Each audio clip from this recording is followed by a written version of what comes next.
प्यारे सज्जनों, धन धन सतगुरु तेरा ही आसरा।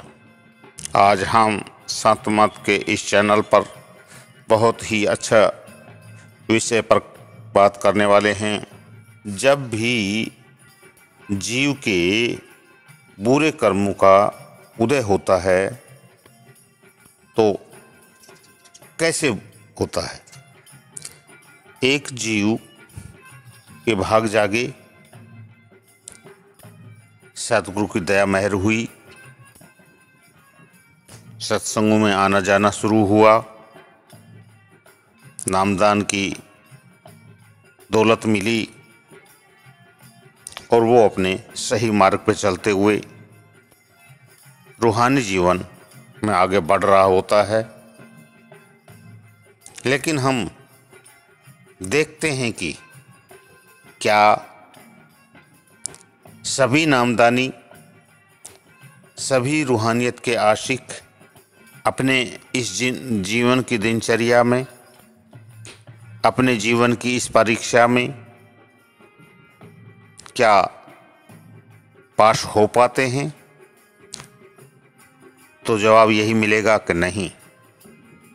कुछ जीव अपना जीवन भटक जाते हैं। जीवन में उनका ये भटकाव, उनमें जो परिवर्तन आता है वो उनके, ये मानिए कि यह उनके बुरे कर्मों का जन्म उदय उसमें हो चुका है और वो अपना रास्ता भटकेगा ही नहीं, अन्य जो प्रेमी सत्संगी हैं उनको भी वो अपने बहानेबाजियाँ बतला कर गुमराह करने की कोशिश करता है। उसी पे ही हम बात करते हैं। जब भी जीव के बुरे कर्मों का उदय होता है तो सबसे पहले वो सत्संग से में जाना छोड़ देता है, सत्संग में जाना बंद कर देता है। और जब हम सब हमारे उस साथी, उस प्रेमी को बोलते हैं कि भाई सत्संग में क्यों नहीं आते, या इस बार का जो सत्संग था उसमें आप क्यों नहीं गए, तब उसके पास घड़े घड़ाए अनेकों बहाने रहते हैं और लगता है कि जैसे वास्तव में ही वो सच हैं, लेकिन हकीकत में वो होता नहीं है। वो बोलेगा कि मेरी तो तबीयत खराब थी, सत्संग में जाने से पहले मेरे को नींद आना बंद हो गई थी, मेरा शरीर काम नहीं कर रहा था, मेरे घर पर पूरे साल भर में कोई आया या ना आया हो, लेकिन उस दिन के लिए वो बोलेगा कि घर पे मेरे मेहमान आ गए थे। पूरा जीवन के उस साल में हमेशा वो चाहे जैसे ही घूमता रहा हो, लेकिन सत्संग वाले दिन वो कहेगा कि मेरे घर में आज एक बहुत बड़ा प्रोग्राम है। और सबसे खतरनाक बहाना, वो घर पे ही सत्संग सुन लेता हूँ। मैं सत्संग में जाता जरूर नहीं हूँ, लेकिन मैं सत्संग घर पे सुन लेता हूँ, जाने की क्या जरूरत है। उसके बाद वो जीव सत्संग में जाता भी है या ना भी जाता है, तो फिर वो अपना नया तरीका निकालता है, क्योंकि वो अपने मार्ग से बेमुख हो जाता है और वो डेरे धाम, उस आश्रम की सबसे पहले वो सेवादारों जो साध संगत की सेवा में, डेरे और आश्रम धाम की सेवा में लगे हैं, वहाँ की जो कमेटी बनी है, समिति बनी है, वहाँ का जो बोर्ड बना है, उसकी कमियां निकालता है। खुद तो तन से सेवा करता नहीं है और दूसरों की ओर वहाँ के इंचार्ज की, वहाँ के प्रधान की कमियां तलाशता है और दूसरों से उसका जिक्र करता है, उसकी निंदा करता है, चुगलियां करता है, उसका प्रचार करता है। कि वहाँ सेवादार ऐसे हैं, वहाँ का प्रशासन और कमेटी में इतनी गड़बड़ है, वहाँ के प्रधान जी में ये कमियां हैं। वहाँ सब दागी बताता है और खुद को बड़ा बेदाग बताता है। सेवादारों के बाद सत्संग की कमियां निकालना शुरू कर देता है। जब भी वह जब जीव के परमार्थी जीवन का विनाश होना प्रारंभ होना शुरू होता है तो वो गुरु की निंदा करने में भी लग जाता है। देखिए, वो इंसान जिसको एक बहुत अच्छी चीज, एक अमृत का प्याला मिल चुका है, लेकिन उसके भाग कैसे फूटते हैं और उसके बुरे कर्मों की वजह से उसमें क्या क्या बुराइयां आ जाती हैं। गुरु की निंदा भी करने में वो उसको कोई झिझक नहीं, जिससे उसने अपना मार्ग और जीवन का सब कुछ सौंपा, वो भी उसको अच्छा नहीं लगता। या कोई और निंदा कर रहा है तो उसमें सहयोग करता है। उस डेरे आश्रम के प्रधान और अपना मुर्शिद जिसको उसने माना, उसकी निंदा तो करता ही है और कोई करता है तो उसको बढ़ावा भी देता है। कहता है वास्तव में आप सच कहते हैं, तो कोई काम का ही नहीं है। जब गुरु की निंदा हो तो या फिर चुपचाप सुनता है या उनका सहयोग करता है।